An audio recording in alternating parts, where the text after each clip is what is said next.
Hey, so this episode is a bit of a ramble. I'm just being honest with you. And I'm doing this warning because if at any point in time you're listening to the episode and you think to yourself, oh my gosh, Jamie, you are really, really rambling on, I want you to keep listening because in this ramble, there's a lot of good nuggets, some take homes that if you listen and if you really, ignore the fact that I sound like I had 4 cups of coffee before I recorded this episode, which I did, these tips and strategies may just change how you approach things in your life right now. And if you're anything like me, it's going to make a huge difference. Enjoy. Welcome to the Kick-Ass Stepmom podcast. I'm Jamie Scrimger, wife, mom, stepmom, life coach, conversation opener, and BS caller. 7 years ago, I found myself sitting on the bathroom floor with a glass of wine, bawling my eyes out, wondering what the heck I was thinking, marrying a man with 3 kids and an ex-wife. Don't get me wrong, I was madly in love, the kids were great, but as a 26-year-old with zero experience in the parenting department, I was in over my head. When I went to the internet for support, I was disappointed with what I found. So I decided to create the type of support that I was looking for. Raw and real conversations about all things motherhood, stepmotherhood, and living a kick-ass life.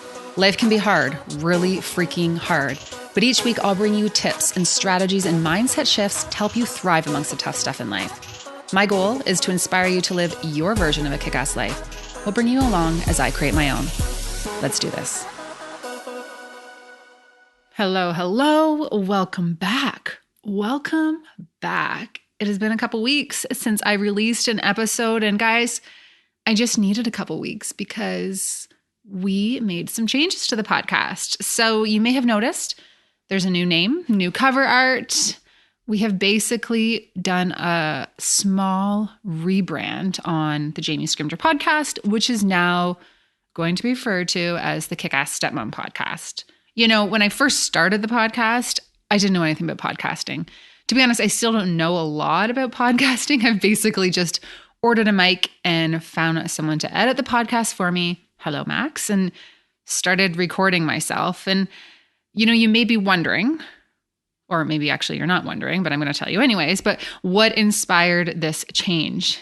And, lately I've been thinking a lot about this platform, a lot about my life, what I want to do, where I want to go with things, and specifically what I want to concentrate on.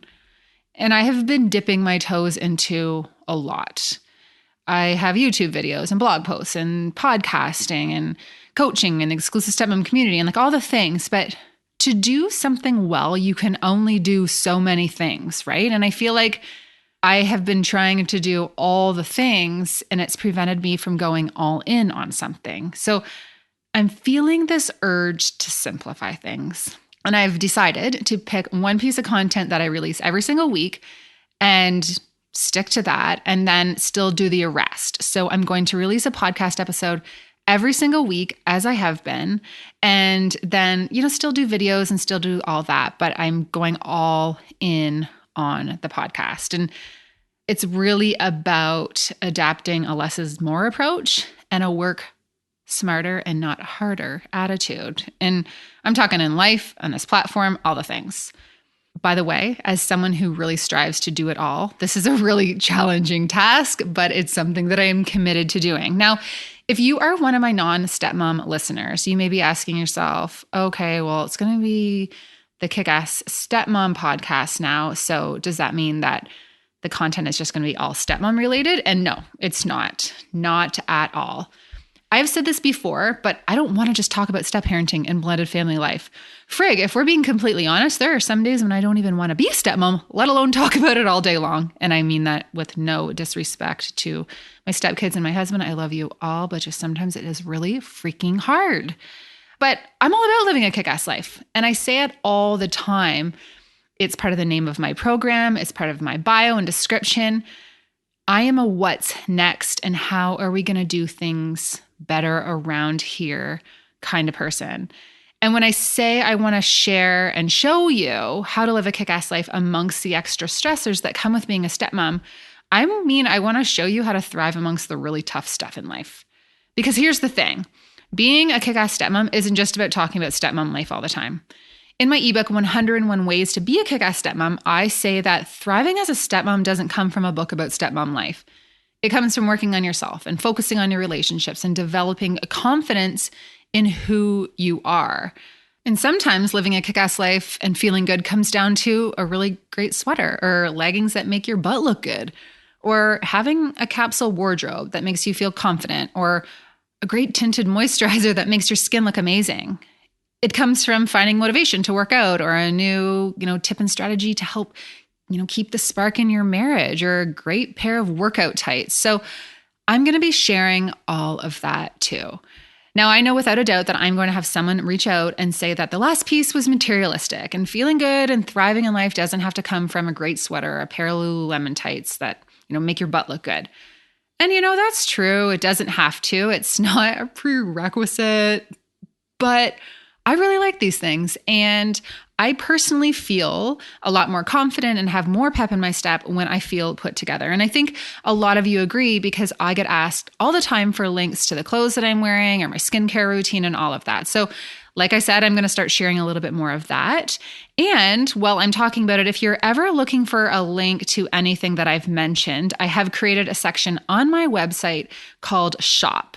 And it's where you can find all the links to all of my favorites.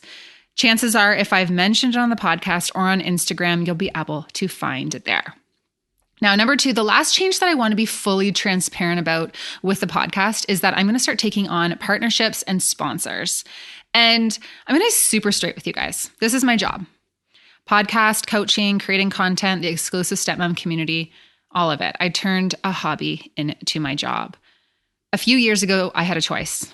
I could go back to grinding it out as a child protection worker with long hours and often dangerous working conditions, or I could go all in with my platform and coaching business, and I chose to do the second. As this platform has evolved and the exclusive stepmom community has grown, I've had to hire people to help me behind the scenes.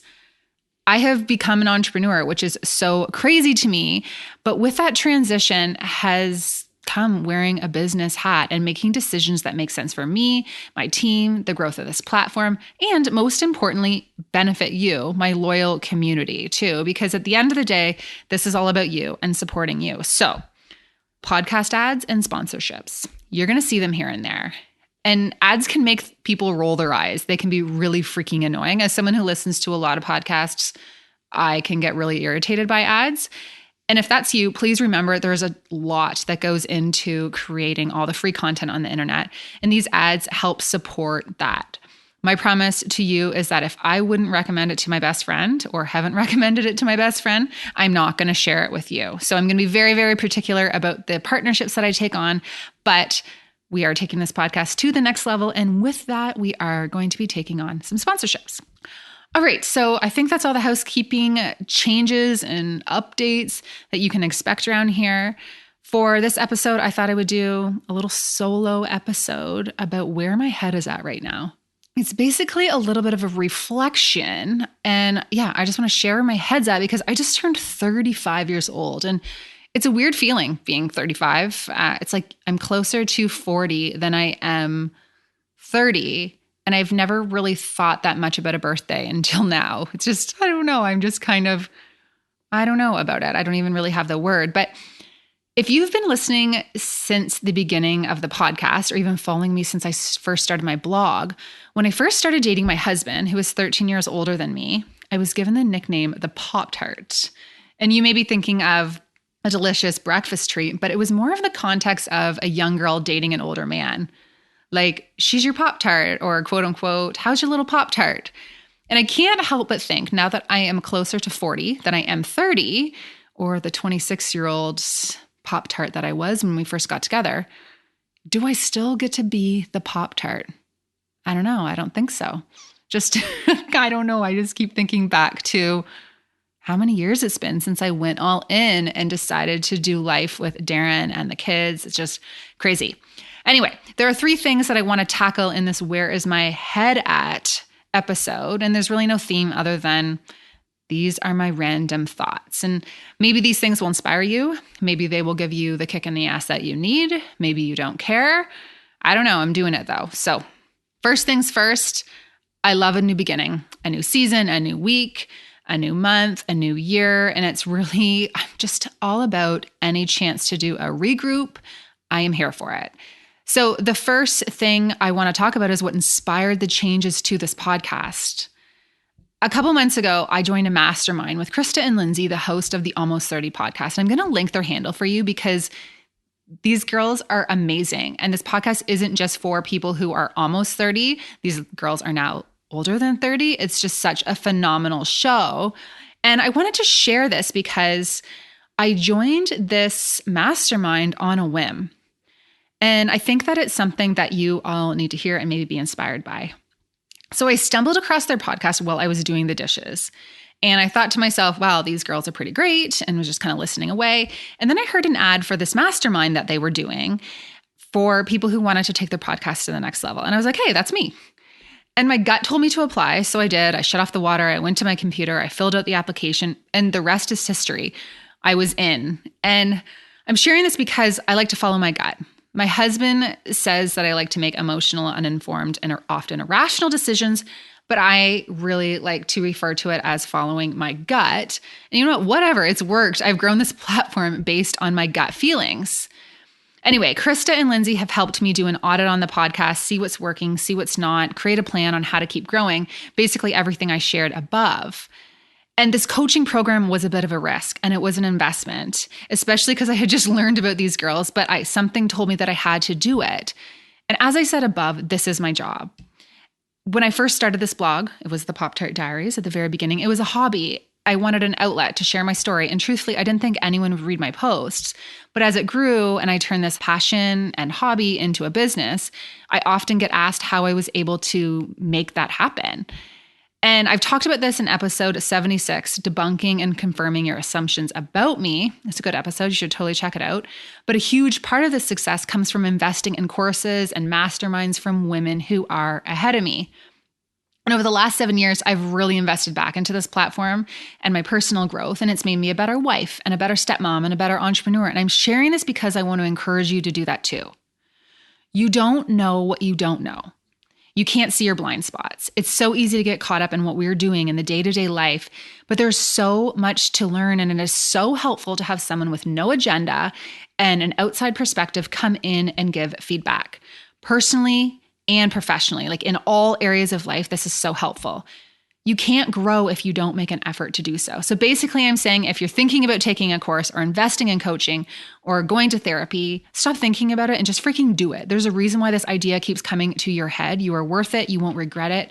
I cannot stress this enough. I am not blowing smoke when I say investing in courses and coaching has changed my life, like my entire life. Like they say, nothing changes if nothing changes, and I have never regretted investing in myself. Number 2, the second random thought that I want to share in this podcast or mindset shift that I'm working on is you can have it all, but you can't do it all.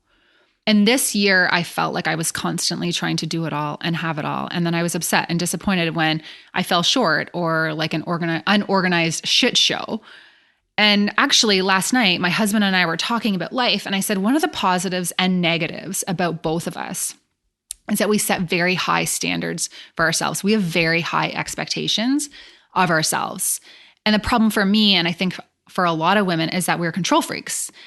And we think that we have to do it all to be a good wife or mom or stepmom or fill in the blank. And for a while, I was all like, if you prioritize and manage your time, blah, blah, blah, you can do it all and you can have it all. And, you know, I think that's true to a certain extent.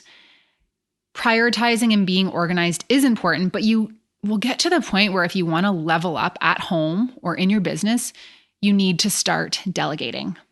There's this saying that to really grow, you need to work on your business and not in your business. And I'm starting to realize that the same goes for your home.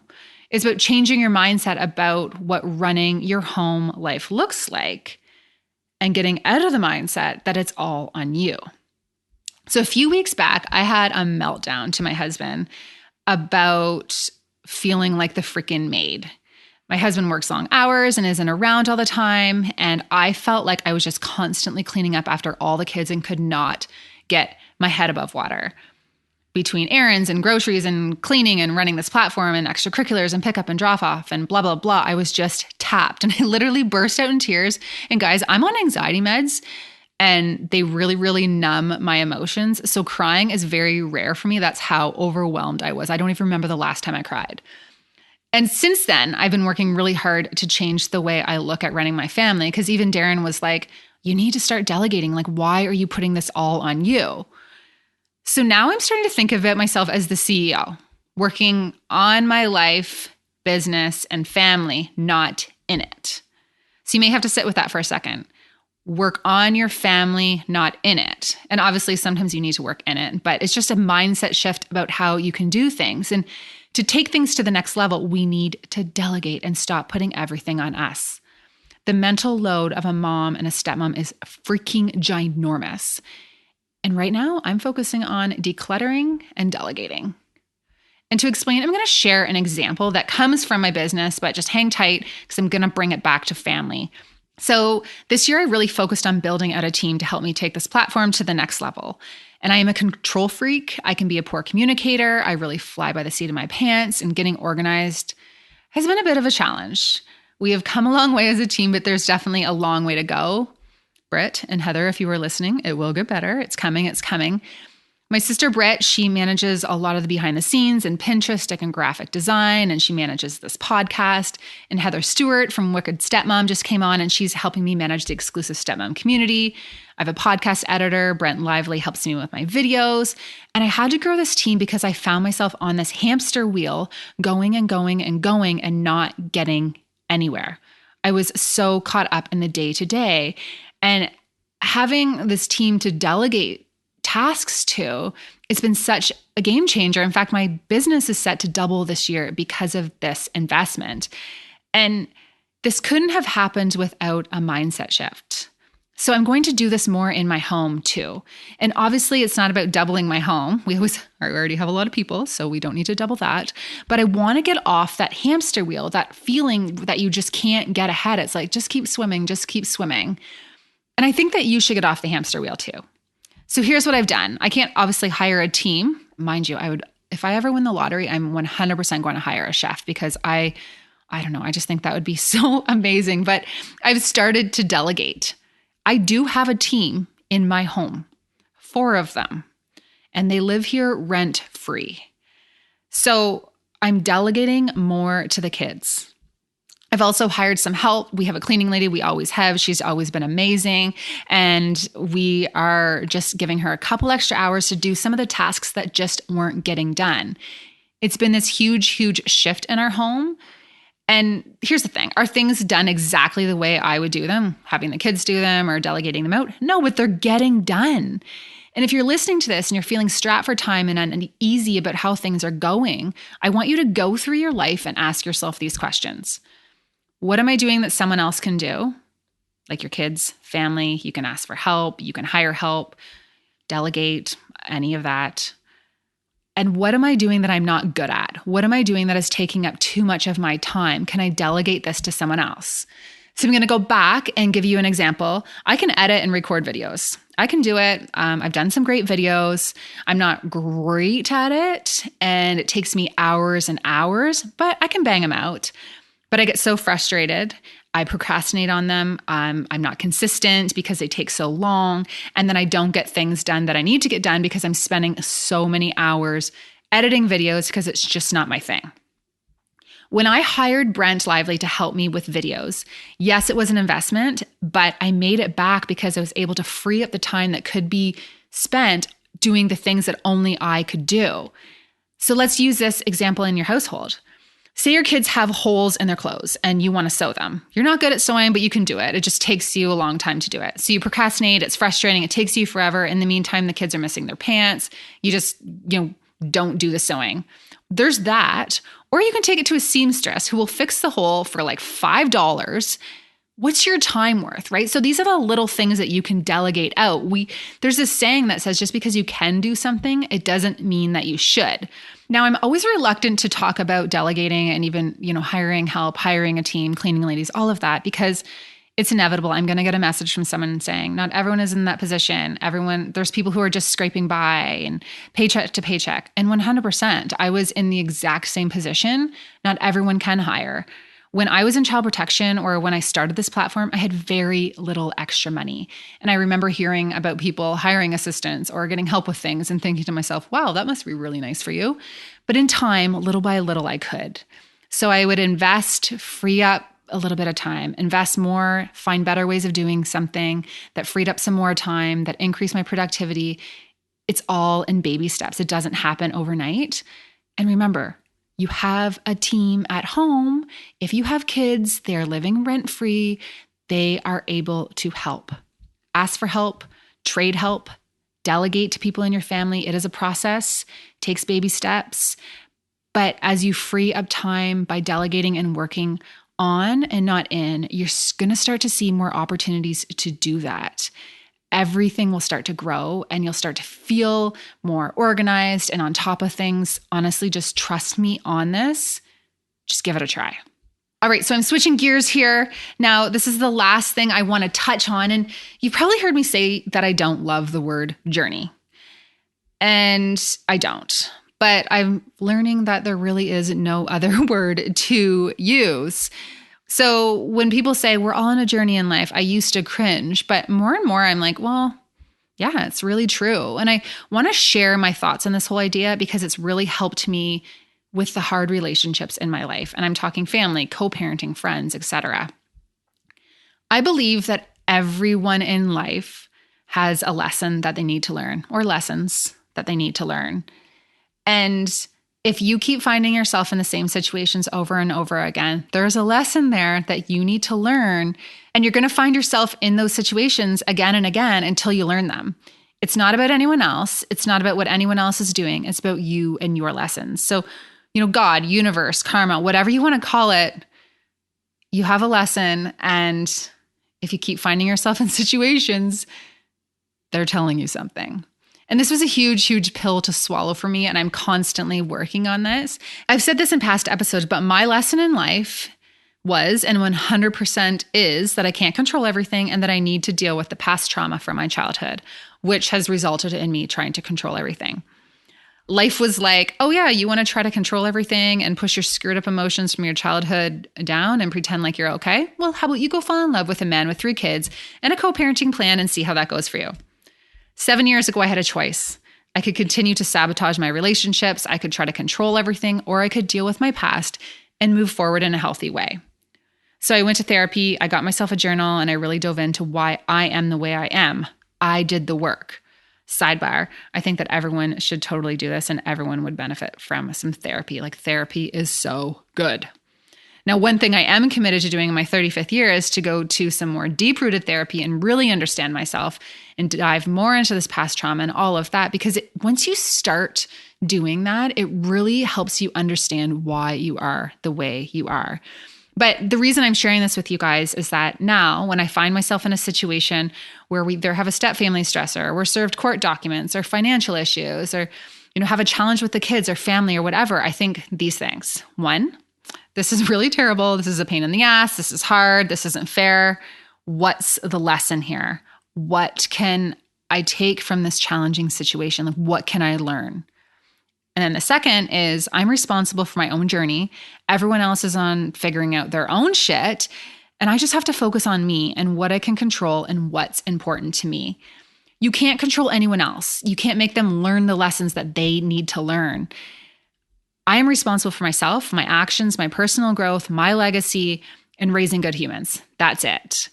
So when you look at these tough situations or struggles that you can often blame other people for it, it really helps to say, okay, they're on their journey.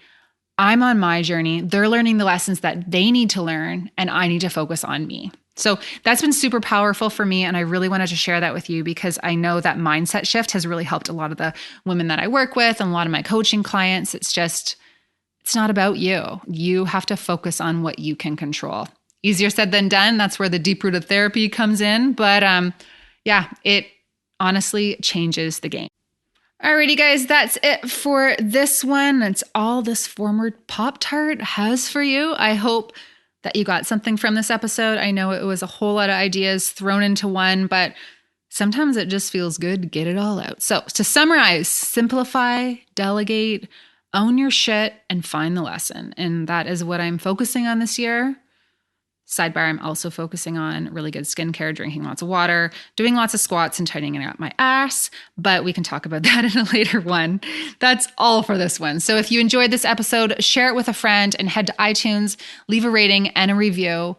I love hearing from you guys. And straight up, those reviews help the podcast grow, which in turn inspires and motivates more women and helps us get more kick-ass guests. And as I said, I'm on a mission to level things up around here. And I want to support you in doing the same. All right, love you guys, and chat with you in the next one. Okay, guys, if you like this podcast, please do me a little favor. Take a second and subscribe on iTunes, and then screenshot this podcast, give it a share in social media, and tell your friends what you think. And hey, don't forget to tag me so that I can thank you for helping me spread the word. Thanks so much, and I will talk to you next week.